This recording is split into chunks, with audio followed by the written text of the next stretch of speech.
بسم اللہ الرحمن الرحیم۔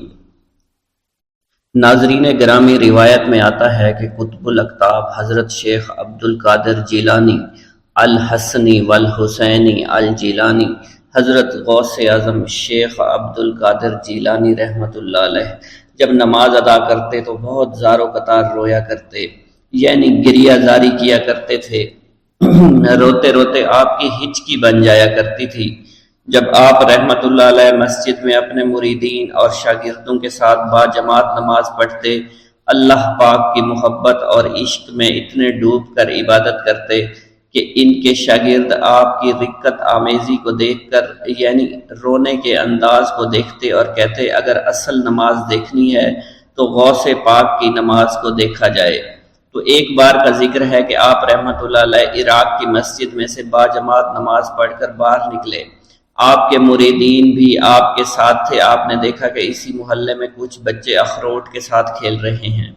آپ بچوں سے بہت پیار کیا کرتے تھے، گویا کہ خود بچپن میں کبھی بچوں کی طرح کھیل کود نہیں کر سکے، لیکن بچوں کو دیکھ کر آپ مسکراتے تھے۔ آپ آگے بڑھنے لگے اور مریدین کی بڑی جماعت بھی آپ کے ساتھ تھی۔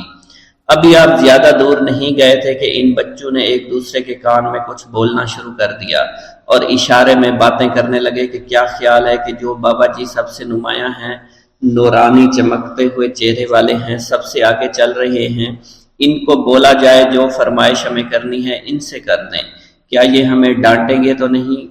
تو کچھ سمجھدار بچے ہم زبان ہوئے اور کہا نہیں نہیں، یہ جو بابا ہے نا بہت اچھے ہیں، ان سے جو کچھ کہو گے انہوں نے وہ ہماری بات پوری کرنی ہے، ہم ان سے ایک میٹھی اور لذیذ چیز آج منگواتے ہیں۔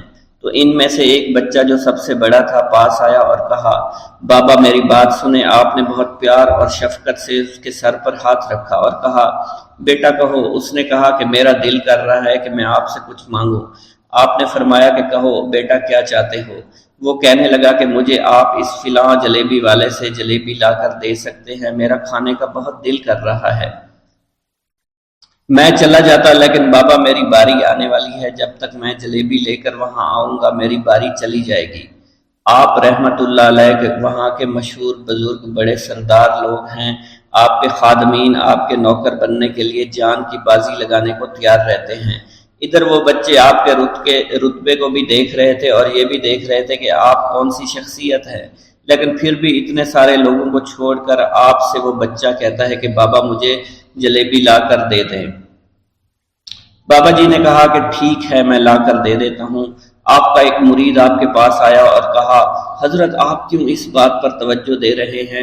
آپ اس بچے کی فرمائش پر جلیبی لا رہے ہیں۔ حضرت آپ پر میری جان قربان ہو، میں اس بچے کو جلیبی لا کر دے دیتا ہوں۔ آپ رحمت اللہ علیہ نے اسے اپنے ہاتھ کے اشارے سے منع فرمایا اور کہا اس نے مجھ سے کہا ہے نا تو میں ہی اس کی خواہش کو پورا کروں گا۔ پھر آپ رحمت اللہ علیہ اس جلیبی والے کے پاس تشریف لے گئے اور جلیبی والا کچھ دیر پہلے اداس بیٹھا ہوا تھا۔ آپ رحمت اللہ علیہ اس کی دکان میں تشریف لے گئے تو وہ خوشی خوشی سے جھومنے لگا۔ آپ رحمت اللہ علیہ نے اس جلیبی والے سے جلیبی لی، اس نے خوشی خوشی آپ رحمت اللہ علیہ کے ہاتھوں میں جلیبی تھما دی۔ وہ آدمی لگ بھگ 70 سال کا تھا، اس بڑھاپے میں بھی وہ کام کرنے پر مجبور تھا۔ اس کی آنکھوں میں آپ رحمت اللہ علیہ کو دیکھ کر آنکھوں سے آنسو آ گئے۔ اس نے روتے ہوئے کہا اللہ کا لاکھ لاکھ شکر ہے، اس نے میری دعا سن لی۔ آپ نے میری دکان میں قدم رکھے تو کئی دنوں سے آپ کے انتظار میں یہاں بیٹھا ہوا تھا۔ میں جانتا تھا کہ آپ ضرور میری دکان پر تشریف لائیں گے۔ آپ رحمت اللہ علیہ نے فرمایا تمہیں کیسے پتا تھا کہ میں تمہاری دکان پر آؤں گا؟ وہ کہنے لگا کہ حضرت عرصہ ہوا ہے، کئی مہینوں سے میرا کاروبار نہیں چل رہا تھا، میرا کاروبار دن بدن ٹھپ ہوتا جا رہا تھا، فاقوں تک کی نوبت آ گئی تھی۔ مجھے اپنی فکر نہیں تھی لیکن اپنے چھوٹے چھوٹے بچوں کی تھی۔ اس بڑھاپے میں اللہ تعالیٰ نے اولاد تو دی لیکن ان کو پالنے کا کوئی بندوبست نہیں ہو رہا تھا۔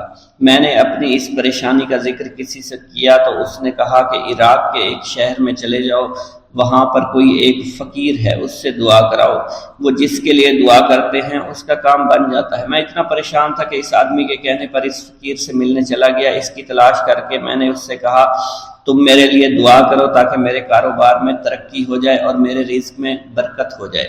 اور تنگ دستی دور ہو جائے تاکہ میں بیوی بچوں کا پیٹ پال سکوں۔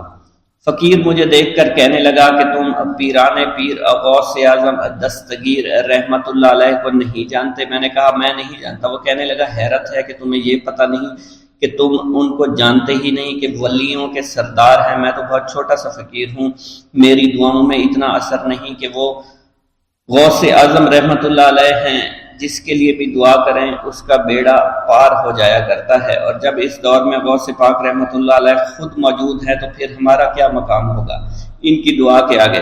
ہماری دعا کچھ بھی نہیں ہے۔ میں نے کہا اگر یہ بات ہے کہ آپ سے بڑا کوئی بزرگ ہے تو مجھے بتائیے کہ غوث پاک رحمت اللہ علیہ مجھے کہاں ملیں گے اور میں کہاں جاؤں ان سے ملنے کے لیے؟ وہ کہنے لگا کہ وہ جیلان میں ہیں، تم ادھر جاؤ، ہماری کیا جرت کہ آپ کے لیے دعا کریں۔ آپ رحمت اللہ علیہ جس کے لیے بھی دعا فرماتے ہیں اس کا بیڑا پار ہو جاتا ہے، اور اس کو کہیں بول جانے کی ضرورت نہیں ہوتی۔ حضور جب اس فقیر نے مجھے یہ بات کہی تو فوراً جیلان شریف میں آ گیا، اور یہاں پر میں نے آپ کی تلاش شروع کی۔ آج دیکھیے آپ خود بخود میری دکان پر تشریف لائے ہیں،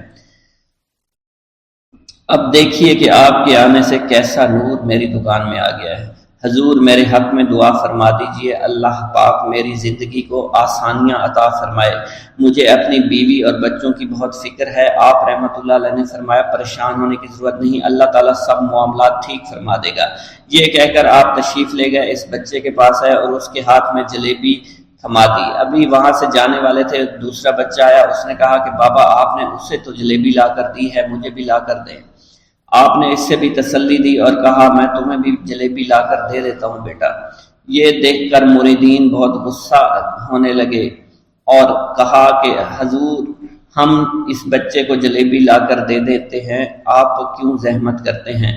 لیکن آپ نے فرمایا نہیں، یہ بچے مجھ سے کہہ رہے ہیں نا، میں ان کا نہیں ٹال سکتا۔ حضور آپ بہت مصروف شخصیت ہے، کیوں ان چھوٹے بچوں کی باتیں سن رہے ہیں؟ آپ نے ہاتھ کے اشارے سے انہیں روکا اور فرمایا اللہ تعالیٰ نے ہمیں جس کام کے لیے چنا ہے بس وہ کام ہی ہم کر رہے ہیں، تم لوگ اللہ پاک کی حکمت کو نہیں سمجھ رہے۔ پھر آپ جتنی بار وہ بچے آپ کو بھیجتے رہے، آپ رحمت اللہ علیہ ان کے لیے جلیبیاں لاتے رہے، حتیٰ کہ آخری بچے کو بھی آپ نے جلیبی لا کر دے دی اور وہ مزے سے کھانے لگے۔ جلیبی کھانے کے بعد وہ آپ کو دعائیں کرنے لگے اور کہا آپ بہت اچھے انسان ہیں، جیسا کہ آپ کے بارے میں ہم نے سنا تھا آپ ویسے ہی ہیں، آپ اخلاق کے بہت عمدہ ہیں، آپ کی سخاوت کے بارے میں ہم نے جتنا سن رکھا تھا آپ اتنے ہی سخی ہیں، ہم آپ سے بہت خوش ہوئے۔ آپ رحمت اللہ علیہ مسکرائے، بچوں کی خوشی دیکھ کر آپ کو دلی اطمینان ملا۔ اب ایک اور نماز کا وقت ہو رہا تھا، آپ نے مریدین سے کہا کہ چلو نماز پڑھنے کے لیے مسجد میں چلتے ہیں۔ وہ سب مل کر مسجد میں چلے گئے اور اللہ کی عبادت میں مصروف ہو گئے۔ ایک گاؤں کے بارے میں کہا جاتا تھا کہ جہاں قدرت کی بے پناہ نعمتیں تھیں، اللہ پاک نے وہاں کے لوگوں کو مالا مال کیا ہوا تھا۔ ایسی نعمتیں کہ جن نعمتوں کو دیکھ کر انسان اکثر مغرور ہو جایا کرتے ہیں، مگر وہاں پر کچھ مسلمان تھے، اور سب سے بڑی اور بری بات یہ تھی کہ وہاں کے تمام لوگ کافر تھے۔ وہ کفار اپنی دولت پر بہت فخر کیا کرتے تھے، کیونکہ ان میں ہر ایک انسان بہت دولت مند تھا، ہر ایک کے پاس بے بہا پیسے تھے، کسی کو پیسوں کی کمی نہیں تھی۔ وہاں کے سردار کی ایک اکلوتی بیٹی تھی جس کو سردار بے پناہ پیار کرتا تھا۔ اس سردار کی بیٹی بے پناہ مغرور، ظالم، گھمنڈی تھی۔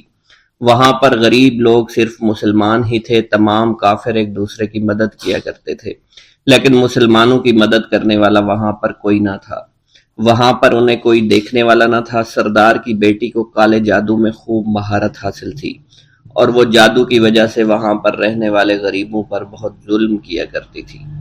تمام مسلمان اس سے بے حد پریشان تھے، اور وہ لوگوں کو غلام بناتی اور مزدور بناتی تھی۔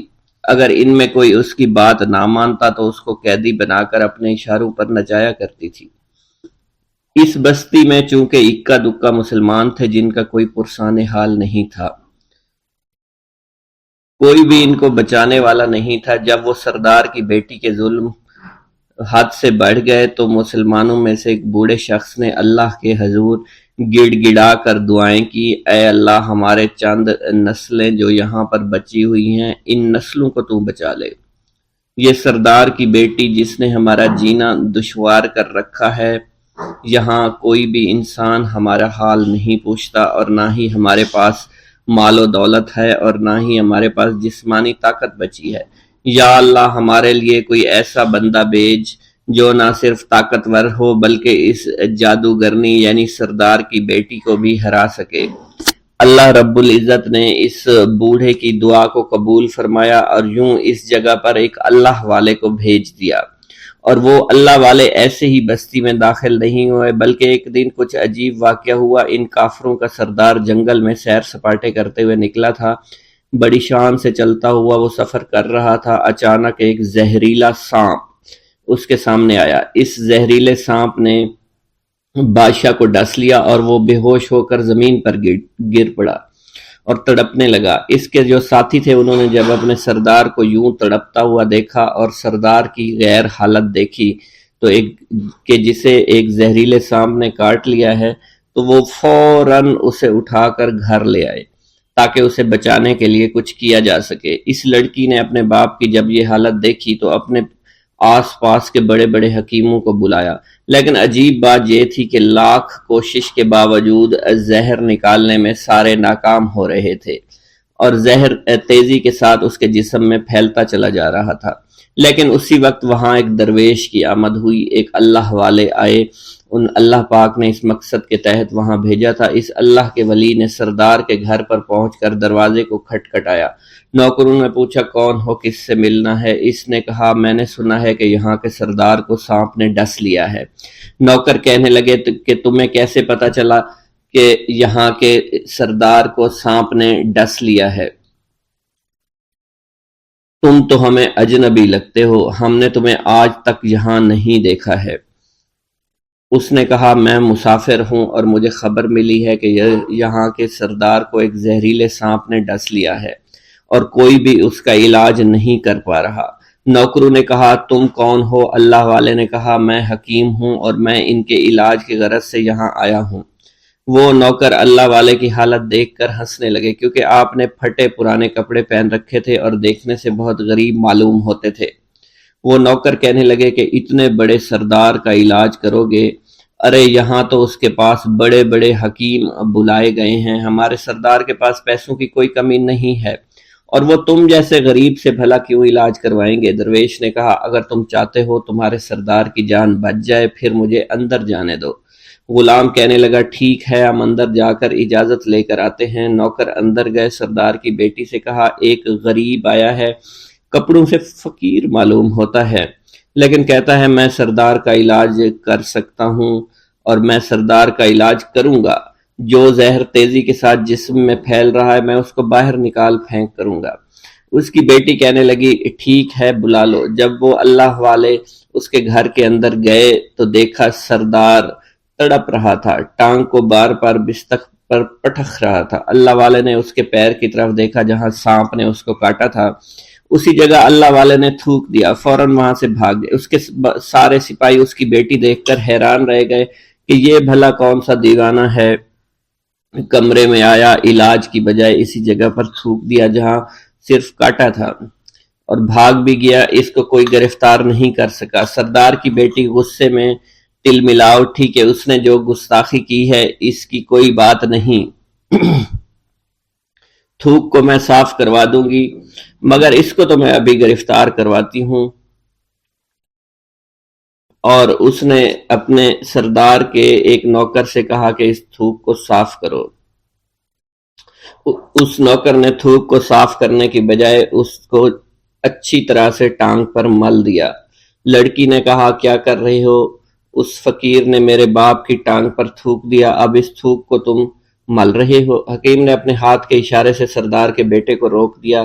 جیسے اس تھوک کو سردار کی ٹانگ پر ملا گیا فوراً سارا زہر ختم ہو گیا۔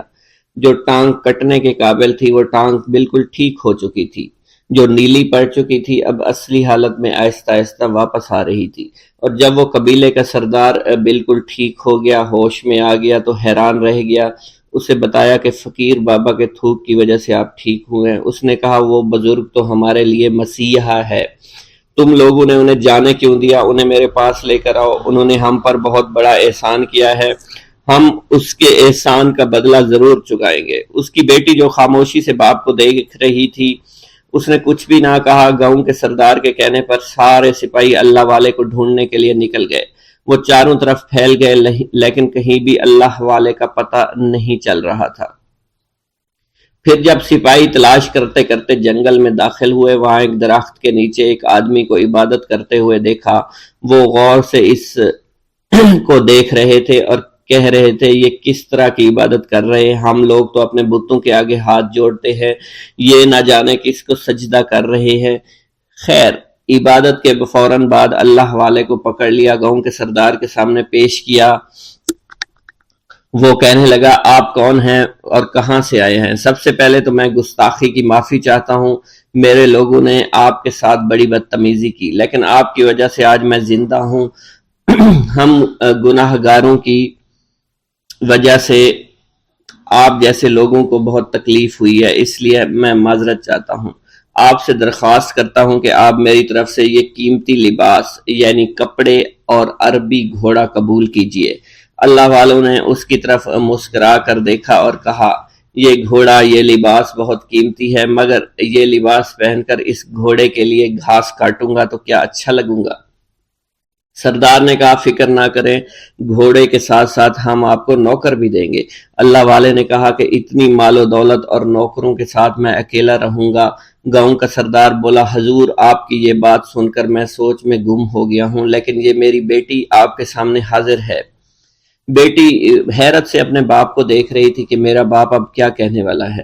سردار نے کہا، میری بیٹی جسے آپ نے دیکھ لیا ہے، اس کی شادی میں آپ سے کر دوں گا، مگر ایک شرط ہے کہ آپ کو اپنے مذہب کو چھوڑنا پڑے گا۔ میرے سپاہیوں نے آپ کو عبادت کرتے ہوئے دیکھا ہے، جہاں تک ہمارے معمولات ہیں ہم بتوں کے آگے سجدہ کرتے ہیں اور ان کی عبادت کرتے ہیں، اور آپ جس کے آگے سجدہ کرتے ہیں وہ اللہ ہے، یعنی آپ مسلمان ہیں، اس لیے آپ کو اپنا مذہب چھوڑنا پڑے گا۔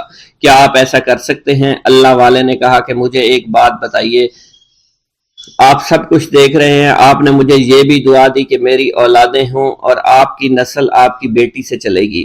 مجھے ایک بات بتائیں، اگر ان بچوں میں سے کسی بچے کو خدا نہ خواستہ کچھ ہو گیا تو کس کو رونا پڑے گا؟ سردار نے جواب دیا، اگر خدا نہ خواستہ کچھ ایسا ہوا تو رونا مجھ کو ہی پڑے گا۔ اللہ والا نے مسکرا کر کہا، اگر یہ سارا مال لے کر مجھے رونا ہی پڑا تو آپ اپنا گھوڑا، اپنی دولت، اپنی بیٹی، ہر چیز اپنے پاس رکھ لو۔ میں خوش ہوں، میں مسلمان ہوں، میں ٹھیک ہوں۔ اگر یہ تمام چیزیں لے کر مجھے اپنا محلہ چھوڑنا پڑے تو میں اپنی جان دے کر بھی اپنے مذہب کو نہیں چھوڑوں گا۔ جس طرح آپ نے مجھے نوازا ہے، میں اسی رب کے دین کو چھوڑ کر چلا جاؤں گا۔ صرف چند پیسوں کی خاطر میں ہر دن پیسہ نہیں کر سکتا، اور اپنی درویشی میں بہت خوش ہوں۔ اللہ نے مجھے جس مقصد کے لیے بھیجا تھا وہ میرا مقصد پورا ہو جائے گا۔ گاؤں کے سردار نے پوچھا، یہ کہہ کر وہ اللہ والے جانے لگے تو سردار نے درویش کو رک جانے کا کہا اور کہنے لگے، میں نے مال دے کر تمہیں آزمایا اور تمہیں پرکھا، لیکن تم اپنے مذہب کو چھوڑنے پر راضی نہیں ہو۔ اگر تم یہی سب کرنے آئے تھے تو تمہیں اس بات کا ڈر نہیں؟ کیا تم نہیں جانتے ہم کتنے طاقتور ہیں، اور میری بیٹی اپنے عمل میں اتنی ماہر ہے کہ تمہیں یہاں کھڑے کھڑے ابھی جنگلی جانور بنا سکتی ہے۔ اللہ والے نے کہا کہ اس نے جنگلی جانور کمزور لوگوں کو بنایا ہوگا، یہ مجھے جانور بنا کر تو دکھائے۔ اس سے پہلے کہ گاؤں کا سردار اپنی بیٹی سے کچھ کہتا کہ اس پر وار کرو، اللہ والے نے جادوگرنی پر ایسی پھونک ماری کہ وہ اسی وقت ایک بہت بڑی چھپکلی بن گئی۔ وہ کچھ بھی نہیں کر پا رہی تھی، وہ چھپکلی اتنی بڑی تھی کہ وہاں پر جتنے بھی انسان کھڑے تھے ان سب میں سب سے زیادہ اونچا اس کا قد تھا۔ وہ چھپکلی اللہ والے کے پاس آئی، اپنا زہر اس پر اگلنا چاہتی تھی کہ اسی وقت اس نے اس کے منہ پر تھوک دیا۔ تھوکنے کی دیر تھی، وہ چھپکلی جلنے لگی اور جس سے گرمی کی وجہ سے اس کا چہرہ پگھل رہا تھا، اس کا چہرہ جل کر کالا ہو چکا تھا۔ وہ مرنے والی تھی کہ سردار دوڑتا ہوا قدموں میں آ کر گر پڑا اور معافی مانگنے لگا اور کہنے لگا، حضور اس گستاخی کے لیے میں معذرت خواہ ہوں، آپ مجھے معاف کر دو، میں نے سچ میں آپ کو بہت کمزور سمجھا تھا۔ آپ کو آپ کا مذہب سے ہٹانا چاہا تھا۔ اگر میری بیٹی ٹھیک ہو جائے تو میں سچ کہتا ہوں یہاں پر جتنے لوگ ہیں ہم پوری کی پوری بستی مسلمان ہو جائیں گے۔ اللہ والے نے کہا کہ ہم تمہیں اپنے دین میں شامل کرنے کے لیے یہ سب نہیں کر رہے، بلکہ تم لوگ مسلمان بھائیوں پر جو ظلم کرتے ہو وہ ظلم کو ختم کرنے کے لیے ہم یہاں آئے ہیں۔ ہمارے دین میں جبر اور ظلم نہیں۔ اگر تمہارے بیٹی سے انسان بن کر سدھر جاتی ہے تو اس کو اس کی اصلی حالت میں لانے کے لیے میں خود کو اللہ کی بارگاہ میں پیش کروں گا اور دعا کروں گا۔ سردار کہنے لگا کہ ہاں میری بیٹی اصلی حالت میں اگر آ جائے تو پھر ہم کسی پر ظلم و ستم نہیں کریں گے، اور میں دل سے اپنی بیٹی کے لیے معافی چاہتا ہوں۔ آج سے یہ کوئی بھی جادو ٹونا اور مسلمانوں کو تنگ نہیں کرے گی، اور نہ ہی کسی مسلمان پر یہ ظلم اور جبر کرے گی۔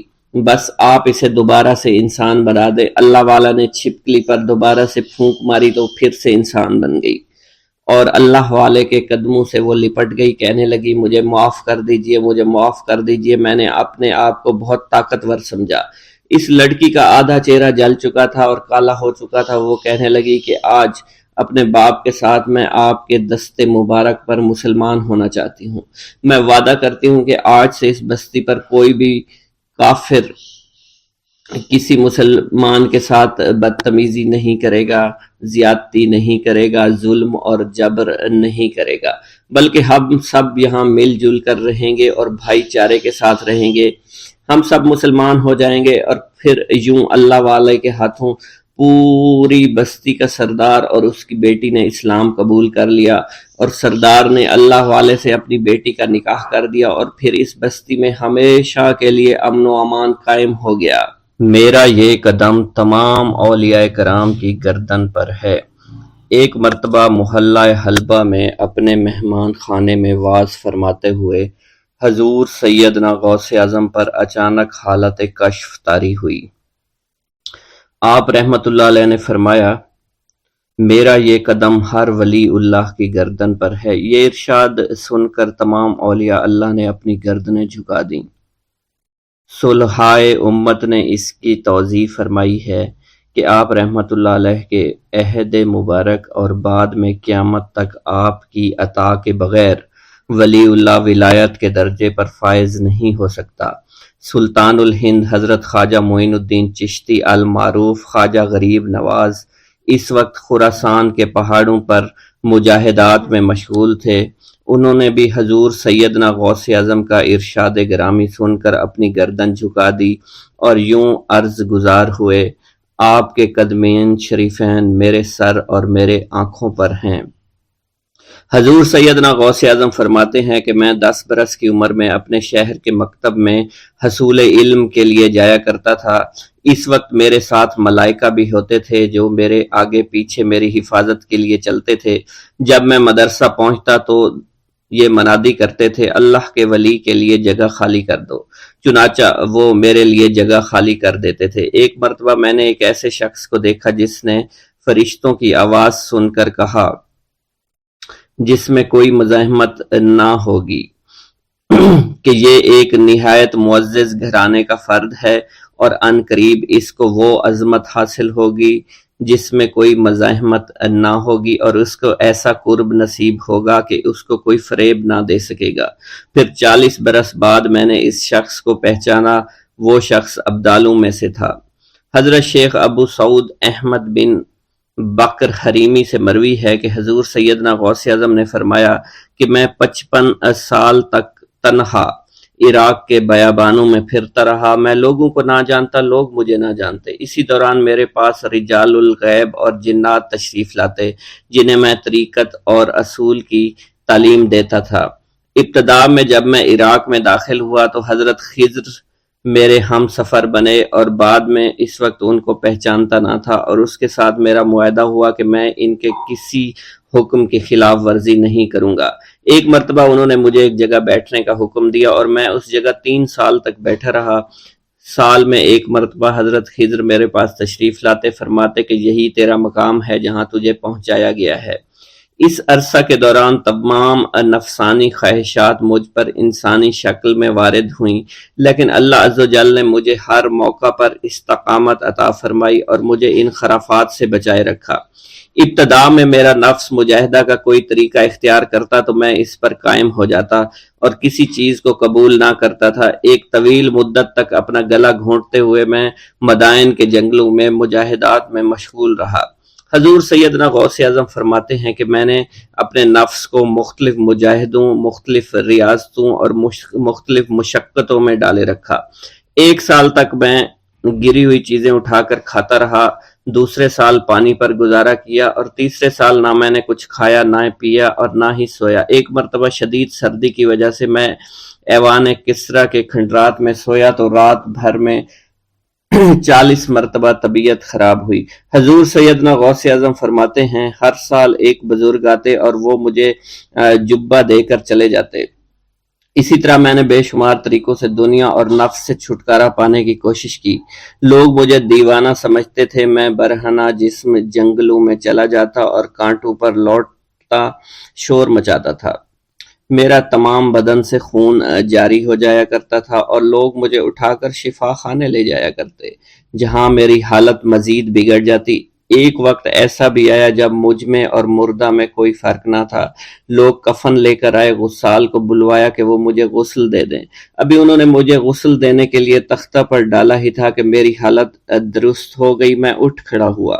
طریقت کی ان پرخطر راہوں میں نہ تو میں کبھی خوف زدہ ہوا اور نہ کبھی میرا نفس مجھ پر غلبہ پا سکا اور نہ ہی دنیا کی آرائش مجھے حیران کر سکی۔ حضور سیدنا غوث اعظم فرماتے ہیں شیطان نے میرے گرد بے شمار جال بچھائے۔ جب میں نے اس سے کہا کہ یہ کیا ہے تو اس نے کہا یہ دنیاوی چیزیں ہیں اور میں ان جالوں سے تم جیسوں کو شکار کرتا ہوں۔ میں نے 1 سال تک شیطان کا مقابلہ کیا، اس کے بچھائے ہوئے تمام جالوں کو ختم کر دیا۔ اس کے بعد میرے سینے کو کھول دیا گیا اور مجھ پر بے شمار خلائق ظاہر ہوئے۔ حضور سیدنا غوث اعظم فرماتے ہیں میں نے دریافت کیا کہ یہ علائق کیسے ہیں؟ جواب ملا کہ یہ خلق کے اسباب ہیں جو تم سے ملے ہوئے ہیں۔ میں سال بھر ان کی جانب متوجہ رہا، یہاں تک کہ وہ مجھ سے جدا ہو گئے۔ جب مجھ پر میرا باطن ظاہر کیا گیا تو میں نے اپنے قلب کو بہت سے علائق سے ملوث پایا۔ میں نے دریافت کیا کہ یہ علائق کیا ہیں؟ جواب ملا یہ تمہارے ارادے، تمہارے اختیارات ہیں۔ چنانچہ 1 سال تک ان کی جانب متوجہ رہا کہ وہ مجھ سے دور ہو گئے۔ میرا قلب ان تمام غلاظتوں سے نجات پا گیا۔ پھر مجھ پر میرے نفس کو ظاہر کیا گیا، میں نے اس کا مشاہدہ کیا، مجھے معلوم ہوا اس کے ساتھ کچھ امراض اور بھی ہیں اور نفس کی خواہشات زندہ ہیں، نفس کا شیطان سرکش ہے۔ چنانچہ میں نے سال بھر پھر توجہ دلائی اور میرے نفس کے تمام امراض سرے سے ہی ختم ہو گئے اور اس کے شیطان نے کلمہ پڑھ لیا اور پھر میرے تمام امور اللہ کے لیے ہو گئے اور میں اپنی ہستی سے باہر نکل آیا۔ حضور سیدنا غوث اعظم فرماتے ہیں پھر میں توکل کے دروازے پر آیا تاکہ میرا مقصد پورا ہو، لیکن جب میں نے توکل کے دروازے پر پہنچا تو بے شمار لوگ موجود تھے۔ میں اس ہجوم کو چیرتا ہوا آگے بڑھا اور شکر کے دروازے پر پہنچ گیا، یہاں پر بھی لوگوں کا جمع غفیر موجود تھا، اسے بھی چیرتا ہوا آگے بڑھا اور مشاہدہ کے دروازے پر پہنچ گیا اور یہاں پر موجود ہجوم کو چیرتا ہوا اندر داخل ہوا، حتیٰ کہ سب سے آخر میں مجھے فقر کے دروازے پر لایا گیا۔ فقر کا دروازہ خالی تھا۔ جب اس دروازہ میں داخل ہوا تو دیکھا جن جن چیزوں کو میں نے ترک کیا تھا وہ سب یہاں موجود تھیں۔ یہاں مجھے ایک بہت بڑے روحانی خزانے کی فتوحات سے نوازا گیا اور میرے لیے تمام دنیا کے خزانے کھول دیے گئے۔ مجھے روحانی عزت، دائمی فنا اور خالص آزادی عطا فرمائی گئی۔ میری تمام چیزیں جو میری ہستی اور میری صفات سب معدوم ہو گئیں اور میری ہستی کی جگہ کسی اور نے لے لی۔ حضرت شیخ ابو سعید مخزومی نے حضور سیدنا غوث اعظم کو خرقہ خلافت سے نوازا اور فرمایا اے عبد القادر، یہ وہ خرقہ ہے جو حضور نبی کریم صلی اللہ علیہ وسلم نے حضرت سیدنا علی المرتضیٰ کو عطا فرمایا، اور حضرت سیدنا علی المرتضیٰ نے یہ خرقہ حضرت خواجہ حسن بصری کو عطا فرمایا تھا، جس سے ہوتا ہوا یہ خرقہ مجھ تک پہنچا اور یہ تمہاری امانت تھی جو میں نے تم تک آج پہنچا دی ہے۔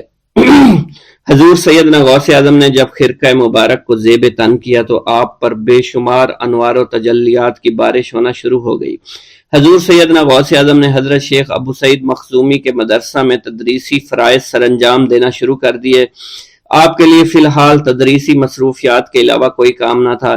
آپ کی شبانہ روز کی محنت سے آپ کے نام کا شعرہ کچھ ہی دنوں میں سارے بغداد میں پھیل گیا۔ طلبہ دور دراز کے علاقوں سے علم کے حصول کے لیے آنے لگے۔ طلبہ کی تعداد جب مزید بڑھنا شروع ہو گئی تو ارد گرد کے کئی مکانات کو خرید کر مدرسہ میں داخل کر لیا گیا۔ کتب سیر میں منقول ہے کہ 528 ہجری میں آپ مدرسہ نظامیہ کی وسیع عمارت تعمیر فرما چکے تھے۔ اس مدرسہ کی تعمیر میں آپ نے بحیثیت مزدور بھی حصہ لیا تھا۔ حضرت شیخ ابو الخشاب سے مروی ہے کہ میں جوانی میں جب علم نحو پڑھ رہا تھا تو لوگوں نے مجھے حضور سیدنا غوث اعظم کے پاس جانے کا مشورہ دیا، اور اس کی وجہ سے مجھے بھی اشتیاق ہوا کہ میں آپ کا واعظ سنوں۔ ایک مرتبہ کچھ لوگوں کے ہمراہ آپ کی مجلس میں دوستوں کے ہمراہ حاضر ہوا۔ آپ نے میری جانب توجہ کرتے ہوئے فرمایا، ہماری صحبت اختیار کر لو۔ چنانچہ میں نے آپ کے فرمان کے مطابق آپ کی صحبت کو اختیار کر لیا۔ آپ نے مجھے علم نحو کے علاوہ علوم عقلیہ اور تقلد حاصل کیے جس سے مجھے کوئی واقفیت پہلے نہیں تھی۔ 1 سال کے عرصہ میں آپ کی نظر کرم سے میں نے وہ علوم حاصل کر لیے جو گزشتہ اتنی عمر گزارنے کے باوجود بھی مجھے حاصل نہیں ہوئے تھے۔ منقول ہے حضرت شیخ بقا بن بطو، شیخ علی بن ہیتی اور شیخ کیلوی جب حضور سیدنا غوث اعظم کے مدرسہ میں آتے تو جھاڑو دیا کرتے تھے اور چھڑکاؤ کرتے تھے، لیکن آپ کی اجازت کے بغیر کبھی اندر داخل نہ ہوتے تھے۔ اجازت ملنے کے بعد آپ حضرات اندر داخل ہوتے اور اجازت ملنے پر ہی بیٹھتے تھے۔ آپ سے امان طلب کرتے اور امان مل جانے کے بعد مؤدب ہو کر بیٹھ جاتے۔ جس وقت آپ کہیں جانے کا ارادہ کرتے تو یہ حضرات سواری کے ہمراہ چلتے۔ آپ انہیں اس فعل سے منع فرمایا کرتے تھے اور کہتے تھے کہ ہمیں آپ کے ذریعے قرب الہی حاصل ہوا ہے۔ حضرت شیخ محمد قائل الادنیٰ سے مروی ہے کہ ایک مرتبہ حضور سیدنا غوث اعظم سے دریافت کیا گیا کہ آپ کی بزرگی اور عظمت کا راز کیا ہے۔ آپ نے فرمایا کہ میں کبھی جھوٹ نہیں بولتا اور کبھی کسی سے کذب بیانی نہیں کرتا۔ بغداد میں رہتے ہوئے بیت اللہ شریف کی زیارت۔ حضرت شیخ ابو صالح سے منقول ہے حضرت شیخ ابو مدین مغربی نے مجھے حضور سیدنا غوث اعظم کی خدمت میں بغداد فقر کی تعلیم کے لیے بھیجا۔ آپ نے مجھے 20 دن تک اپنے خلوت خانہ کے دروازے پر بٹھائے رکھا اور 20 روز گزرنے کے بعد مجھے قبلہ رو ہونے کا حکم دیا۔ جب میں قبلہ رو ہو گیا آپ نے فرمایا، اے ابو صالح اس طرف دیکھو۔ چنانچہ جب میں نے اس جانب دیکھا آپ نے فرمایا، کیا دیکھ رہے ہو؟ میں نے عرض کیا، بیت اللہ شریف میری نظروں کے سامنے ہے۔ آپ نے مجھے حکم دیا کہ اب مغرب کی سمت دیکھو۔ میں نے اپنا چہرہ مغرب کی جانب کیا تو آپ نے دریافت فرمایا، کیا دیکھ رہے ہو؟ میں نے عرض کیا، میں اپنے مرشد پاک حضرت ابو مدین کو دیکھ رہا ہوں۔ ایک مرتبہ سنان نامی عیسائی پادری نے غوث اعظم کی محفل میں حاضر ہو کر سلام عرض کیا اور حاضرین میں کھڑے ہو کر بیان دیا کہ میں یمن کا رہنے والا ہوں۔ میں نے ارادہ کیا میں اسلام قبول کروں۔ اسی دوران میرے دل پہ یہ خیال پیدا ہوا کہ میں اس دور کی سب سے بڑی شخصیت کے دست مبارک پر کلمہ پڑھوں۔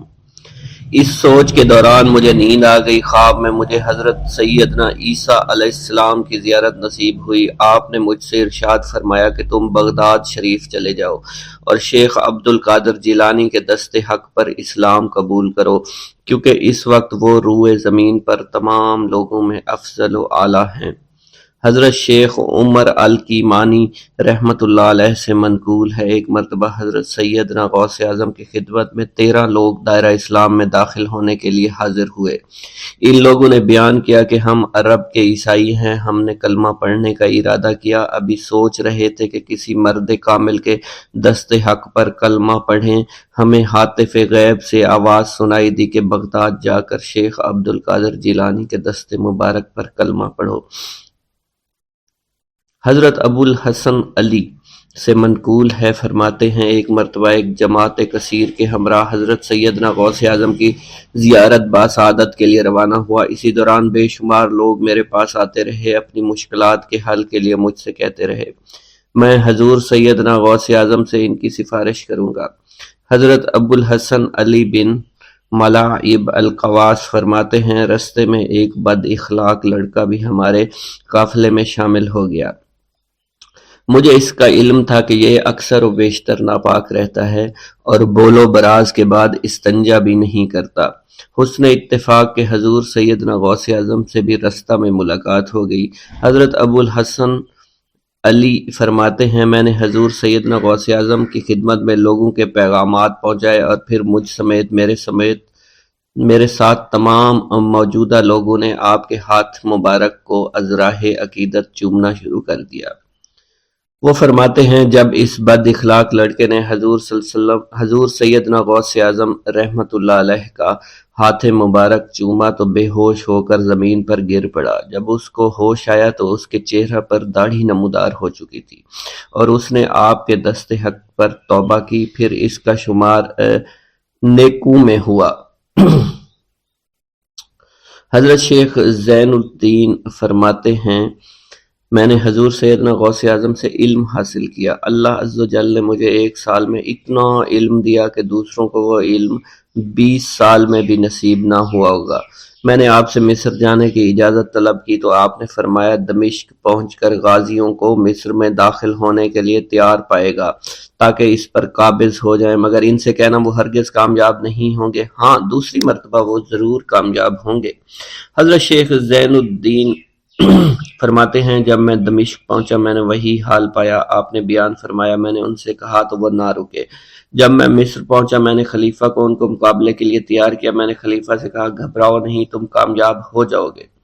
جب غازی مصر پہنچے تو ان کو شکست ہوئی۔ شیخ زین الدین فرماتے ہیں خلیفہ نے مجھے اپنا ندیم خاص مقرر کر دیا اور اپنے ہر راز سے مجھے واقفیت دے دی۔ پھر دوسری مرتبہ غازی آئے، انہوں نے مصر پر قبضہ کر لیا۔ مجھے حضور سیدنا غوث اعظم کے قول کے مطابق ہر ایک سے 1.5 لاکھ دینار ملے۔ مجھے مصر میں ہر خاص و عام میں مقبولیت حاصل ہو چکی تھی اور بے شمار لوگ میرے وعظ سے مستفیض ہونے لگے تھے۔ حضرت سیدنا غوث اعظم شیخ عبد القادر جیلانی کی خدمت میں ایک عورت حاضر ہوئی، آپ سے دعا کی درخواست کی کہ اس کے ہاں اولاد ہو۔ آپ نے مراقبہ میں جا کر لوح محفوظ کا مشاہدہ کیا تو وہاں لکھا تھا اس عورت کی قسمت میں اولاد نہیں ہے۔ آپ نے اللہ کے حضور اس کے لیے دعا فرمائی، غیب سے ندا آئی اس کے ہاں اولاد نہیں، آپ اس کے حق میں دعا جاری رکھیں، یہاں تک کہ غیب سے آپ کو ندا آئی کہ ہم نے آپ کی دعا کی بدولت اس کو 7 لڑکے عطا فرمائے۔ چنانچہ اس عورت کے ہاں یکے بعد دیگرے 7 لڑکوں کی دعا کی پیدائش ہوئی۔ حضرت شیخ ابو الخیر منقول ہے، فرماتے ہیں میں شیخ ابو حسن اور شیخ خلیل بن احمد اور شیخ ابو عبداللہ کی خدمت میں حاضر تھے۔ آپ نے فرمایا تم سب اپنی اپنی حاجات بیان کرو، میں انشاءاللہ تمہاری حاجات پوری کروں گا۔ شیخ ابو سعود نے کہا کہ میں ترک دنیا اختیار کرنا چاہتا ہوں۔ شیخ ابو قائد نے کہا میں مجاہدی کی قوت چاہتا ہوں۔ شیخ ابوالزاز نے کہا کہ میں خوف الہی چاہتا ہوں۔ شیخ فارسی نے کہا اللہ کے ساتھ میرا ایک حال ہے جسے میں کھو بیٹھا میں چاہتا ہوں کہ میرا وہ حال لوٹ آئے۔ شیخ جمیل نے کہا میں حفظ وقت چاہتا ہوں۔ شیخ عمر نے کہا کہ میں علم کی زیادتی چاہتا ہوں۔ حضرت شیخ ابو الخیر محفوظ فرماتے ہیں حضور سیدنا غوث اعظم نے فرمایا انشاءاللہ تم سب کی حاجات جلدی پوری ہوں گی۔ چنانچہ آپ کا قول پورا ہوا اور تمام لوگوں کی حاجات پوری ہوئی ماں سوائے شیخ خلیل کے، کیونکہ حضرت شیخ خلیل نے قطبیت مانگی تھی جس کا ابھی وقت نہیں آیا تھا۔ حضرت ابو سعود فرماتے ہیں حضرت شیخ حماد دباس کی خدمت میں حاضر ہو کر عرض کیا حضور میں ملک شام کی جانب مال تجارت لے کر جانا چاہتا ہوں اور میرا یہ قافلہ تیار ہے، میرے پاس 700 دینار کا مال ہے۔ حضرت شیخ حماد دباس نے فرمایا اگر تم اس سال سفر کرو گے تو تم سفر میں ہی قتل کر دیے جاؤ گے اور تمہارا تمام مال و اسباب لوٹ لیا جائے گا۔ حضرت حماد عباس کی بات سن کر وہ تاجر حضور سیدنا غوث اعظم کی خدمت میں حاضر ہوا اور حضرت حماد باس کی بات بیان کر دی۔ آپ نے فرمایا کہ تم سفر پر جاؤ، میں تمہارا ضامن ہوں۔ آپ کا فرمان سن کر وہ سامان تجارت لے کر شام پہنچا۔ اپنا تمام مال فروخت کرنے کے بعد وہ تاجر اپنے کسی کام سے حلب گیا۔ وہاں ایک مقام پر اس نے 1000 دینار رکھ دیا اور حلب میں اپنی قیام گاہ پر واپس آ گیا۔ اس نے خواب میں دیکھا عرب بدوؤں نے ایک قافلہ لوٹا ہے، قافلہ کے کئی آدمیوں کو قتل کیا ہے جس میں وہ شامل ہے۔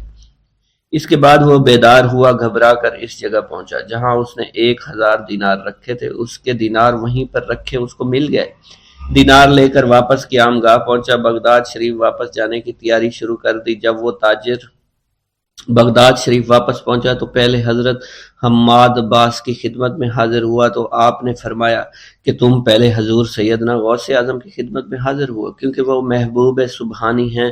انہوں نے اللہ کے حضور تمہارے لیے 70 مرتبہ دعا مانگی، یہاں تک کہ تمہاری حقیقت کو خواب میں بدل دیا گیا۔ وہ تاجر آپ کی خدمت میں حاضر ہوا اور آپ نے حضرت حماد باس کی بات کی تصدیق کی۔ میرا یہ قدم تمام اولیاء کرام کی گردن پر ہے۔ ایک مرتبہ محلہ حلبہ میں اپنے مہمان خانے میں واز فرماتے ہوئے حضور سیدنا غوث اعظم پر اچانک حالت کشف طاری ہوئی۔ آپ رحمت اللہ علیہ نے فرمایا میرا یہ قدم ہر ولی اللہ کی گردن پر ہے۔ یہ ارشاد سن کر تمام اولیاء اللہ نے اپنی گردنیں جھکا دیں۔ صلحائے امت نے اس کی توضیح فرمائی ہے کہ آپ رحمت اللہ علیہ کے عہد مبارک اور بعد میں قیامت تک آپ کی عطا کے بغیر ولی اللہ ولایت کے درجے پر فائز نہیں ہو سکتا۔ سلطان الہند حضرت خواجہ معین الدین چشتی المعروف خواجہ غریب نواز اس وقت خراسان کے پہاڑوں پر مجاہدات میں مشغول تھے۔ انہوں نے بھی حضور سیدنا غوث اعظم کا ارشاد گرامی سن کر اپنی گردن جھکا دی اور یوں عرض گزار ہوئے آپ کے قدمین شریفین میرے سر اور میرے آنکھوں پر ہیں۔ حضور سیدنا غوث اعظم فرماتے ہیں کہ میں 10 برس کی عمر میں اپنے شہر کے مکتب میں حصول علم کے لیے جایا کرتا تھا۔ اس وقت میرے ساتھ ملائکہ بھی ہوتے تھے جو میرے آگے پیچھے میری حفاظت کے لیے چلتے تھے۔ جب میں مدرسہ پہنچتا تو یہ منادی کرتے تھے اللہ کے ولی کے لیے جگہ خالی کر دو، چنانچہ وہ میرے لیے جگہ خالی کر دیتے تھے۔ ایک مرتبہ میں نے ایک ایسے شخص کو دیکھا جس نے فرشتوں کی آواز سن کر کہا جس میں کوئی مزاحمت نہ ہوگی کہ یہ ایک نہایت معزز گھرانے کا فرد ہے اور عن قریب اس کو وہ عظمت حاصل ہوگی جس میں کوئی مزاحمت نہ ہوگی اور اس کو ایسا قرب نصیب ہوگا کہ اس کو کوئی فریب نہ دے سکے گا۔ پھر 40 برس بعد میں نے اس شخص کو پہچانا، وہ شخص ابدالوں میں سے تھا۔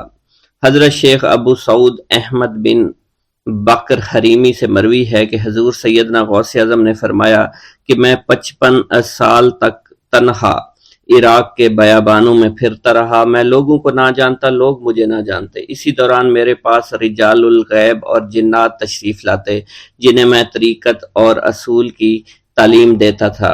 ابتدا میں جب میں عراق میں داخل ہوا تو حضرت خضر میرے ہم سفر بنے اور بعد میں اس وقت ان کو پہچانتا نہ تھا اور اس کے ساتھ میرا معاہدہ ہوا کہ میں ان کے کسی حکم کی خلاف ورزی نہیں کروں گا۔ ایک مرتبہ انہوں نے مجھے ایک جگہ بیٹھنے کا حکم دیا اور میں اس جگہ 3 سال تک بیٹھا رہا۔ سال میں ایک مرتبہ حضرت خضر میرے پاس تشریف لاتے، فرماتے کہ یہی تیرا مقام ہے جہاں تجھے پہنچایا گیا ہے۔ اس عرصہ کے دوران تمام نفسانی خواہشات مجھ پر انسانی شکل میں وارد ہوئیں، لیکن اللہ عز و جل نے مجھے ہر موقع پر استقامت عطا فرمائی اور مجھے ان خرافات سے بچائے رکھا۔ ابتدا میں میرا نفس مجاہدہ کا کوئی طریقہ اختیار کرتا تو میں اس پر قائم ہو جاتا اور کسی چیز کو قبول نہ کرتا تھا۔ ایک طویل مدت تک اپنا گلا گھونٹتے ہوئے میں مدائن کے جنگلوں میں مجاہدات میں مشغول رہا۔ حضور سیدنا غوث اعظم فرماتے ہیں کہ میں نے اپنے نفس کو مختلف مجاہدوں، مختلف ریاضتوں اور مختلف مشقتوں میں ڈالے رکھا۔ 1 سال تک میں گری ہوئی چیزیں اٹھا کر کھاتا رہا، دوسرے سال پانی پر گزارا کیا اور تیسرے سال نہ میں نے کچھ کھایا، نہ پیا اور نہ ہی سویا۔ ایک مرتبہ شدید سردی کی وجہ سے میں ایوان کسرا کے کھنڈرات میں سویا تو رات بھر میں 40 مرتبہ طبیعت خراب ہوئی۔ حضور سیدنا غوث اعظم فرماتے ہیں ہر سال ایک بزرگ آتے اور وہ مجھے جبہ دے کر چلے جاتے۔ اسی طرح میں نے بے شمار طریقوں سے دنیا اور نفس سے چھٹکارا پانے کی کوشش کی۔ لوگ مجھے دیوانہ سمجھتے تھے۔ میں برہنہ جسم جنگلوں میں چلا جاتا اور کانٹوں پر لوٹتا شور مچاتا تھا۔ میرا تمام بدن سے خون جاری ہو جایا کرتا تھا اور لوگ مجھے اٹھا کر شفا خانے لے جایا کرتے، جہاں میری حالت مزید بگڑ جاتی۔ ایک وقت ایسا بھی آیا جب مجھ میں اور مردہ میں کوئی فرق نہ تھا۔ لوگ کفن لے کر آئے، غسال کو بلوایا کہ وہ مجھے غسل دے دیں۔ ابھی انہوں نے مجھے غسل دینے کے لیے تختہ پر ڈالا ہی تھا کہ میری حالت درست ہو گئی۔ میں اٹھ کھڑا ہوا۔ طریقت کی ان پرخطر راہوں میں نہ تو میں کبھی خوف زدہ ہوا اور نہ کبھی میرا نفس مجھ پر غلبہ پا سکا اور نہ ہی دنیا کی آرائش مجھے حیران کر سکی۔ حضور سیدنا غوث اعظم فرماتے ہیں شیطان نے میرے گرد بے شمار جال بچھائے۔ جب میں نے اس سے کہا کہ یہ کیا ہے تو اس نے کہا یہ دنیاوی چیزیں ہیں اور میں ان جالوں سے تم جیسوں کو شکار کرتا ہوں۔ میں نے 1 سال تک شیطان کا مقابلہ کیا، اس کے بچھائے ہوئے تمام جالوں کو ختم کر دیا۔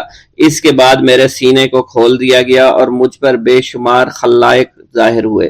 حضور سیدنا غوث اعظم فرماتے ہیں میں نے دریافت کیا کہ یہ علائق کیسے ہیں؟ جواب ملا کہ یہ خلق کے اسباب ہیں جو تم سے ملے ہوئے ہیں۔ میں سال بھر ان کی جانب متوجہ رہا، یہاں تک کہ وہ مجھ سے جدا ہو گئے۔ جب مجھ پر میرا باطن ظاہر کیا گیا تو میں نے اپنے قلب کو بہت سے علائق سے ملوث پایا۔ میں نے دریافت کیا کہ یہ علائق کیا ہیں؟ جواب ملا یہ تمہارے ارادے، تمہارے اختیارات ہیں۔ چنانچہ 1 سال تک ان کی جانب متوجہ رہا کہ وہ مجھ سے دور ہو گئے۔ میرا قلب ان تمام غلاظتوں سے نجات پا گیا۔ پھر مجھ پر میرے نفس کو ظاہر کیا گیا۔ میں نے اس کا مشاہدہ کیا، مجھے معلوم ہوا اس کے ساتھ کچھ امراض اور بھی ہیں اور نفس کی خواہشات زندہ ہیں۔ نفس کا شیطان سرکش ہے۔ چنانچہ میں نے سال بھر پھر توجہ دلائی اور میرے نفس کے تمام امراض سرے سے ہی ختم ہو گئے اور اس کے شیطان نے کلمہ پڑھ لیا اور پھر میرے تمام امور اللہ کے لیے ہو گئے اور میں اپنی ہستی سے باہر نکل آیا۔ حضور سیدنا غوث اعظم فرماتے ہیں پھر میں توکل کے دروازے پر آیا تاکہ میرا مقصد پورا ہو، لیکن جب میں نے توکل کے دروازے پر پہنچا تو بے شمار لوگ موجود تھے۔ میں اس ہجوم کو چیرتا ہوا آگے بڑھا اور شکر کے دروازے پر پہنچ گیا۔ یہاں پر بھی لوگوں کا جمع غفیر موجود تھا، اس سے بھی چیرتا ہوا آگے بڑھا اور مشاہدہ کے دروازے پر پہنچ گیا اور یہاں پر موجود ہجوم کو چیرتا ہوا اندر داخل ہوا، حتیٰ کہ سب سے آخر میں مجھے فقر کے دروازے پر لایا گیا۔ فقر کا دروازہ خالی تھا۔ جب اس دروازہ میں داخل ہوا تو دیکھا جن جن چیزوں کو میں نے ترک کیا تھا وہ سب یہاں موجود تھیں۔ یہاں مجھے ایک بہت بڑے روحانی خزانے کی فتوحات سے نوازا گیا اور میرے لیے تمام دنیا کے خزانے کھول دیے گئے۔ مجھے روحانی عزت، دائمی فنا اور خالص آزادی عطا فرمائی گئی۔ میری تمام چیزیں جو میری ہستی اور میری صفات سب معدوم ہو گئیں اور میری ہستی کی جگہ کسی اور نے لے لی۔ حضرت شیخ ابو سعید مخزومی نے حضور سیدنا غوث اعظم کو خرقہ خلافت سے نوازا اور فرمایا اے عبد القادر، یہ وہ خرقہ ہے جو حضور نبی کریم صلی اللہ علیہ وسلم نے حضرت سیدنا علی المرتضیٰ کو عطا فرمایا، اور حضرت سیدنا علی المرتضیٰ نے یہ خرقہ حضرت خواجہ حسن بصری کو عطا فرمایا تھا، جس سے ہوتا ہوا یہ خرقہ مجھ تک پہنچا، اور یہ تمہاری امانت تھی جو میں نے تم تک آج پہنچا دی ہے۔ حضور سیدنا غوث اعظم نے جب خرقہ مبارک کو زیب تن کیا تو آپ پر بے شمار انوار و تجلیات کی بارش ہونا شروع ہو گئی۔ حضور سیدنا غوث اعظم نے حضرت شیخ ابو سعید مخزومی کے مدرسہ میں تدریسی فرائض سر انجام دینا شروع کر دیے۔ آپ کے لیے فی الحال تدریسی مصروفیات کے علاوہ کوئی کام نہ تھا۔ آپ کی شبانہ روز کی محنت سے آپ کے نام کا شعرہ کچھ ہی دنوں میں سارے بغداد میں پھیل گیا۔ طلبہ دور دراز کے علاقوں سے علم کے حصول کے لیے آنے لگے۔ طلبہ کی تعداد جب مزید بڑھنا شروع ہو گئی تو ارد گرد کے کئی مکانات کو خرید کر مدرسہ میں داخل کر لیا گیا۔ کتب سیر میں منقول ہے کہ 528 ہجری میں آپ مدرسہ نظامیہ کی وسیع عمارت تعمیر فرما چکے تھے۔ اس مدرسہ کی تعمیر میں آپ نے بحیثیت مزدور بھی حصہ لیا تھا۔ حضرت شیخ ابو الخشاب سے مروی ہے کہ میں جوانی میں جب علم نحو پڑھ رہا تھا تو لوگوں نے مجھے حضور سیدنا غوث اعظم کے پاس جانے کا مشورہ دیا، اور اس کی وجہ سے مجھے بھی اشتیاق ہوا کہ میں آپ کا واز سنوں۔ ایک مرتبہ کچھ لوگوں کے ہمراہ آپ کی مجلس میں دوستوں کے ہمراہ حاضر ہوا۔ آپ نے میری جانب توجہ کرتے ہوئے فرمایا، ہماری صحبت اختیار کر لو۔ چنانچہ میں نے آپ کے فرمان کے مطابق آپ کی صحبت کو اختیار کر لیا۔ آپ نے مجھے علم نحو کے علاوہ علوم عقلیہ اور تقلد حاصل کیے جس سے مجھے کوئی واقفیت پہلے نہیں تھی۔ 1 سال کے عرصہ میں آپ کی نظر کرم سے میں نے وہ علوم حاصل کر لیے جو گزشتہ اتنی عمر گزارنے کے باوجود بھی مجھے حاصل نہیں ہوئے تھے۔ منقول ہے حضرت شیخ بقا بن بطو، شیخ علی بن ہیتی اور شیخ کیلوی جب حضور سیدنا غوث اعظم کے مدرسہ میں آتے تو جھاڑو دیا کرتے تھے اور چھڑکاؤ کرتے تھے، لیکن آپ کی اجازت کے بغیر کبھی اندر داخل نہ ہوتے تھے۔ اجازت ملنے کے بعد آپ حضرات اندر داخل ہوتے اور اجازت ملنے پر ہی بیٹھتے تھے۔ آپ سے امان طلب کرتے اور امان مل جانے کے بعد مؤدب ہو کر بیٹھ جاتے۔ جس وقت آپ کہیں جانے کا ارادہ کرتے تو یہ حضرات سواری کے ہمراہ چلتے۔ آپ انہیں اس فعل سے منع فرمایا کرتے تھے اور کہتے تھے کہ ہمیں آپ کے ذریعے قرب الہی حاصل ہوا ہے۔ حضرت شیخ محمد قائل الادنیٰ سے مروی ہے کہ ایک مرتبہ حضور سیدنا غوث اعظم سے دریافت کیا گیا کہ آپ کی بزرگی اور عظمت کا راز کیا ہے۔ آپ نے فرمایا کہ میں کبھی جھوٹ نہیں بولتا اور کبھی کسی سے کذب بیانی نہیں کرتا۔